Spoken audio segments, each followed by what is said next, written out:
honestly, this is actually a good topic because I love this topic a lot. Mm-hmm. So I have to think George Lucas has to fucking love Harrison Ford then, because he's like half of his cast. In all of his movies. Yeah. Well, but you know what? That's the funny thing though, is that like George Lucas, Harrison Ford, and Steven Spielberg, from my understanding, are like genuinely friends. Like genuinely. Oh, wow, and it's kind of the reason like Steven Spielberg didn't want to do another Indiana Jones. Yeah. But George Lucas kind of convinced him to do it. And then like a lot of like the stupid things, and this is going to come to no surprise to anyone, a lot of the stupid stuff in Crystal Skull was because of George Lucas. He insisted upon it. Yep. Like, you know, Mutt swinging on vines with CG monkeys. Oh, come on, George. Come on, George. What the fuck, dude?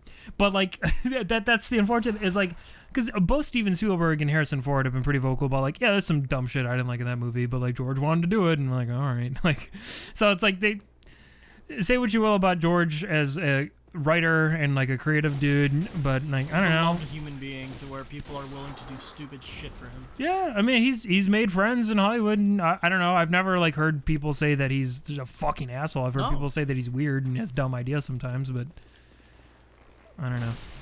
Well, that's the thing. I feel like you have to be like kind of weird to somehow make it in Hollywood, you know? Oh yeah, absolutely. In fact, I think it helps the weirder you are. Like, ideally, you're fucking deranged. If you are deranged, you will go far in Hollywood. Yeah. If you're deranged and you don't sleep. Yeah, you don't sleep, and you diddle kids. You just diddle kids. Hollywood is your. You are a Hollywood place. elite. God. So are like, what about like TV shows that like air on TNT? That's not considered Hollywood, is it? I don't even. Well, maybe. I feel like all entertainment just is under the umbrella of. It's Hollywood, yeah. you know I feel like mean? it sort of is, even though that's not always not accurate. true. But yeah. Because I think of like TV shows like Scrubs isn't necessarily Hollywood, is it? Like, you know. No, I mean I don't know. Yeah, I do think it's often used just as a catch-all for like the entertainment like industry. Big Pharma, yeah. But you're right. It's not always accurate. But yeah, I guess when I think of like Hollywood, I usually just think of like big movies and shit. Yeah. Sadly, it's very much become, instead of big movies for me, Hollywood has just been Marvel movies for me now. Yeah, well that pretty much is what it is now. I was talking to Brian about this, about how like nowadays you go to a movie theater and basically all they show are like Marvel movies, DC movies, just like the big summer blockbusters. And if you're like a small little movie, you better hope that some streaming service will take it, because you're not getting in the theater. You're not getting in the theater. And you know what it has a lot to do with, I think, too? The issue is people are less willing to take a chance because they're not going to make money. They're not going to make money. Well, and that's true across the board, right? Like the big film producers don't want to invest in like new risky ideas because they just want to make money. And then meanwhile, you also have tons of audience members who it's not fucking cheap to go see a movie in a theater, y'all. No. Tickets are expensive. God help you. God help you if you're a little bit hungry, because you got to then take out a second mortgage on your fucking home so you can get a medium popcorn. So a lot of people don't want to take chances on movies like that anyway, so. Well, and on top of that, a lot of these small movies, like you said, they usually make money off of the DVD sales, usually. Yeah. Well, less and less now. Yeah, DVDs are dying, are dead at this point, I feel like, full-fledged dead. Pretty much, yep. So you can't even make money off of those sales now. And so, like, now you're making pennies on the dollar for being on a streaming service. That's right. what you're left with, instead of making like $20 a unit, you know? The whole industry is fucked, dude. Like, just like across the board. It's really kind of sad to see. It is. It really is. But, like, also, can I be honest? I think it's the streaming services' fault, too. Yeah. Like, they had to evolve. Like, people, like... Well, I mean, we were overdue for one of those, I think. Okay. No, you're right. Okay. You're right. I think it is definitely streaming services' fault because, like that's the other thing. People are less incentivized to go watch it in a theater because they're like, well, if I own this streaming service, it's probably going to show up in the one that I have anyways. Number one. Number two, I'm not supporting art that much anyways now, because in order for me to watch something that I enjoy genuinely, I have to like be subscribed to like 15 different fucking streaming services it's now. the new fucking cable. I'm not gonna pay for that much shit. Right. No, like fuck that. Dude, I feel like we're gonna like re-enter a new like golden age of pirating, because that's just kind of where it's all heading to now. Where if you generally do like want to watch even just like a moderate variety of different shows or movies, you're gonna have to fucking subscribe to at least like five different streaming services. Man, I can't and they're afford only getting more and more expensive. Yes. Lord knows Netflix keeps raising their fucking price for no reason. For no reason, and then they don't even add any new content or anything worthwhile. Oh no, wait, actually, I'm sorry. They got The Witcher season 3. How the fuck are you gonna tell me, Netflix, that you cancel every fucking decent show after one season, but you're gonna keep The Witcher going? But they have Euphoria. I don't even know what that is. Euphoria is so good. Euphoria has some of the best people for society. You know, it's so good. You've never watched you've never even seen like a single clip of fucking Euphoria? No, Euphoria just kind of sounds like a stripper name to me. No. No. Nothing like that. I'll tell you right. I'll tell you that for free. Is it good? It's. Do you like absolutely uncomedically awful human beings, like where it's actually not funny how awful they are? Not really. Yeah, that's what that whole thing is, and it's about like the younger generation being like that awful. Oh. It's insane. I watched one episode and I'm like, this is fucked up. But like everyone loves it because it's a drama series, of course. Sure, yeah. Everyone fucking loved it when it was coming out. I'm surprised. Wow, you didn't get caught in the Euphoria hype. I'm happy for you. No, actually, I'm thinking I have heard of it. I never looked into it. Good. We should watch it together. I'll watch it with you. I'll watch it with you. I still want to watch it. I think you should leave with you because Oh yeah. Because I think you find I love that show. I think it's really funny. That's a worthwhile Netflix show for anyone who hasn't seen it and likes comedy, sketch comedy specifically. Well, I mean, that was gonna say if you like Key and Peele, you know. Yeah. Fucking fuck with that. Yeah. Because that's what it basically is. It's kind of like a Saturday night like Key and Peele type of a show. Yeah. Yes. Yeah. Oh fuck. And actually, Tim Robinson, the guy who does that show, he used to write for Saturday Night Live, I believe. Tim Robinson. I keep thinking Andy Dufresne. It's not that. No, it's not him. That's Tim Robbins. Sorry. Yes. Okay. I'll have to. Yeah, we're definitely gonna watch that shit for sure. I don't want to discard. No. No, I need this. Have you noticed how bad I've become at this game? Dude, you're doing great. You're fine. Everyone's real happy for you. Everyone in the comments tell how good he's doing. Right now, I want you to say something nice about him. You're watching this. Say it. You're watching this for free. Say something nice. Ugh. You fuckers. We ball equipment. We go to the come and go. Yeah, I think especially since we're a small channel, we should start just being real mean to the people who do watch our videos. That's so fucked. Just be like, you fucking assholes. We give you everything and you just sit there and you just watch and judge. I will say. Oh fuck, man. No, fuck, dude. Fuck me to death. What did you do? We're like 4,000 off for like the last level, and I don't want to lose that shit. But whatever. Oh, we don't. Are we out of the? We're out of the cold. All out of it. Oh. We're so out of it. Oh no. I love Plinkett so much. Oh, me too. That's where I like talk like him. Yeah. I can't believe this. His fuck. I think we've talked about this before. I don't care because I love it so much. Plinkett, you're a gift from God. His Star Wars Episode 3 analysis is so fucking good, and it's aged fairly well. Yeah. Some stuff now I have to semi-disagree with him with. For example, like how he like insubordinately hates CGI. I don't hate it. I just hate it when it's not done well. Yeah. No, I mean, like, I'm the same way. Like, especially nowadays, like every fucking movie is gonna have at least some small amount of CG. Hopefully, it's good enough that you don't even really notice it. Yeah. But like, yeah, it's just about how well done it is. And I'll say this much too, because I was reading a Reddit thread about people discussing Indiana Jones and the Crystal Skull. And someone said something along the lines of like, oh yeah, this CG was like the worst thing since like Jar Jar Binks or something. And it's like, okay, let me just, first of all, Jar Jar Binks sucks. We can all agree. Phantom Menace sucks. Yeah. Jar Jar CG, really well done. Back in fucking 99? Yes. Whatever. That looked good. It was insanely good. It still kind of looks pretty all right when you consider how old it is. And like all of his physics. Yes. Yeah. So like, and that was like the one thing. Like, it was weird for me to like immediately get that defensive. I'm like, well, no, hold on. We can talk a lot of shit about Jar Jar, but that CG was pretty fucking high quality for the time. Like that was like literally that CG was cutting not bad edge at all. shit. Yes. Yeah. I know. I agree.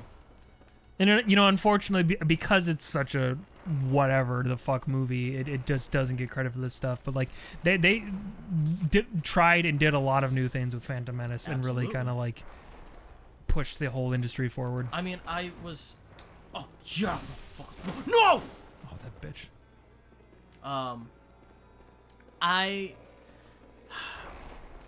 I don't subscribe to the idea anymore that there was a Darth Jar Jar. I don't. No. I would have loved it if it was. Oh, me too. That would have been great. That would have been such a good twist. I would have right? loved that, yeah. Genuinely.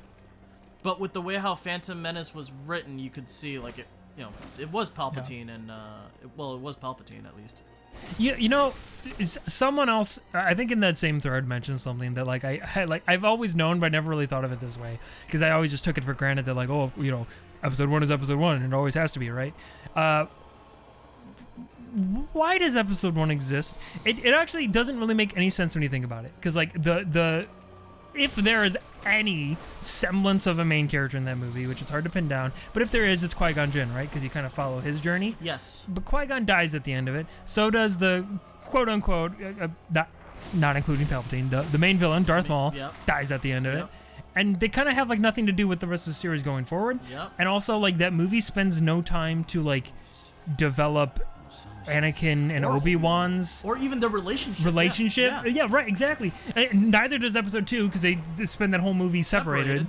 So it's like fucking, unfortunately, for all the things that like episode 3 does wrong, the biggest sin of all is that it is payoff to non-existent lead up. Right, because they take no time to fucking establish those characters and their relationship and develop it so that when Anakin finally does betray Obi-Wan, it doesn't sting like it should. Yeah.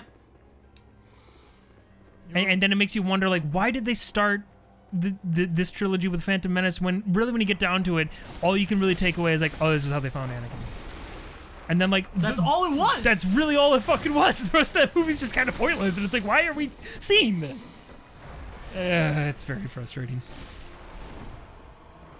Wow, I say this a lot, but like I hope you understand when I say it is truth compendium. Mm-hmm. You're fucking right. Yeah.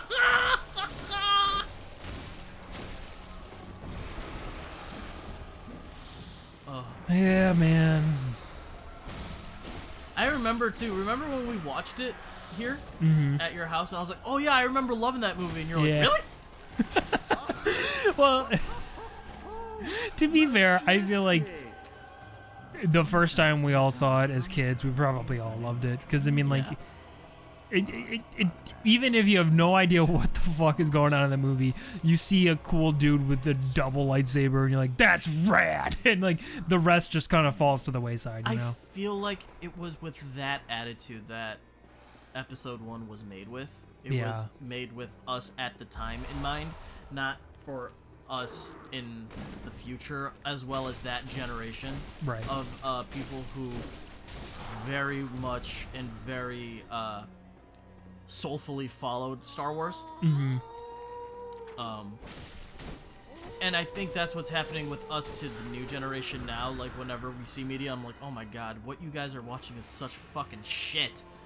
And then, like, I'd have to think our parents, when they were watching episode 1, and we loved it when we were kids, were like, this is fucking garbage, guys. Like, what the fuck? Like, I know. Well, I know for a fact my mom felt that way because like it's not like a huge Star Wars fan, but she watched fucking A New Hope when it came out. And she was like, "This is insane." Yeah. Like it's hard to understand nowadays, but back when that movie came out, it blew people's minds because they're like they've never seen something like that. I still think it's a strong fucking movie. It is. Well, it is genuinely, but like just even all the special effects and stuff, like people were like, "What on earth am I seeing?"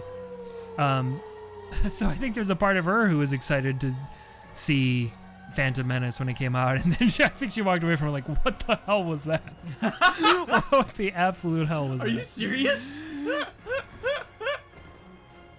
What was all this fucking talking about trade federations and shit? What the fuck? Okay, I'll say that really quick. Even though it was boring politics in those movies, it sucks how necessary they were. Yeah. And the first one had enough politics in it, like it was needed. It's fine. My issue with the second one, though, like you've created a precedence now with the first movie. So in the second movie, like as needed as it was, there wasn't enough boring politics. Even though it was fucking neat, it was needed now. You know, it's and I'm saying this as someone who's been spoiled by really, really good TV over the past like decade or so. Yeah. But like I now look back at it and I'm like, man, there's no reason politics has to be boring. There's no reason. No reason. You just write it better. It could have been great. Yep. I'm mentioning a very old show and a show that had to take the wayside for reasons. But fucking, what was it called? Why am I forgetting its name? House of Cards. Oh, yeah. That whole fucking show was politics. Yeah. Yeah. Fucking Game of Thrones. Game of Thrones, yeah. It's all politics. So that's the thing. Like, it's not the subject matter that's boring. You're making the subject matter. It's how you write it. It's having genuine stakes because hopefully these characters are characters you know and care for and understand, so that whatever they're fighting for or arguing for or whatever, you can get on board with. But of course, didn't have any of that. I didn't have any of it. Yeah, and once again, writing is not easy. No, it is not. It's very hard, and that is like the thing I will always say whenever, because you and I we criticize a lot of things, a lot of games, a lot of shows, a lot of movies. We understand it is not easy to write good material. Yeah. We have both done at least a little bit of writing ourselves. Yeah. So we know, we get it. Like, it's not easy, but still, like, you do reach a point, and especially when it comes to like big productions that people spend millions and millions of dollars on, where it's like, don't you really want to at least take a second stab at the script and be like, I think we can make it a bit better. This could be better. Yeah. Like, don't you think this relationship is a little rushed?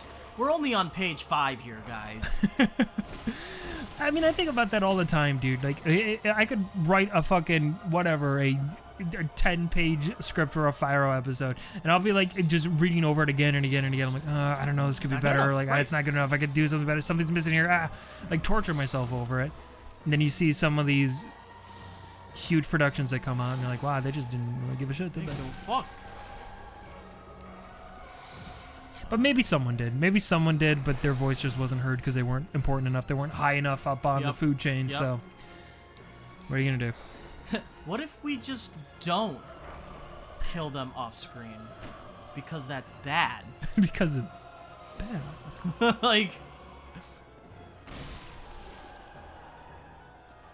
I don't know. Am I doing this fight wrong? Like, this is I think you're doing longest it. You're Micolash fight. You're doing it at a certain point. Doesn't he go like somewhere that he usually doesn't?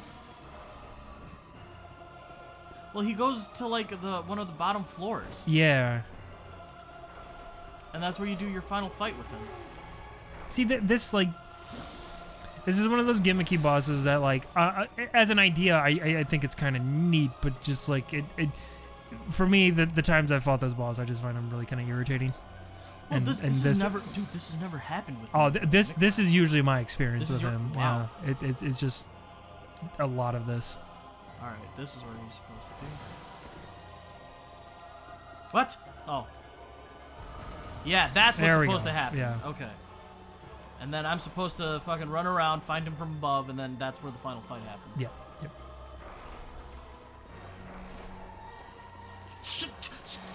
Sorry. I mean, if you weren't gonna say it, I was.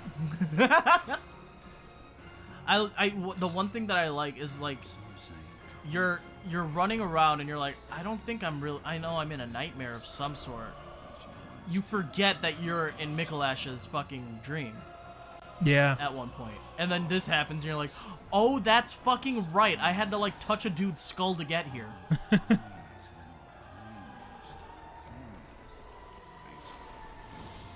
What am I doing? Where are you? I hate this gimmick. Oh, here we go. Huzzah!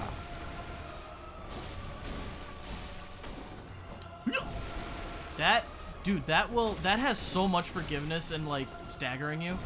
Mm-hmm. Like they'll visceral attack the shit out of you. I wish I could shoot tentacles out of my hand. Oh yeah, this right here. Ha ha ha! Oh no! No! Yeah! Stupid science bitch. Ha! Yeah, stupid science bitch couldn't make I more smarter. Couldn't even make I more smarter. Science is a liar sometimes. So this is what's funny. He's like, now I'm waking up, I'll forget everything. And it's like, bro, you're dead in the real world. You're never waking up. Yeah, no waking up for you, buddy. Got bad news there. But he got his cage. I did get Despite all your rage, you were still just a rat in a cage. What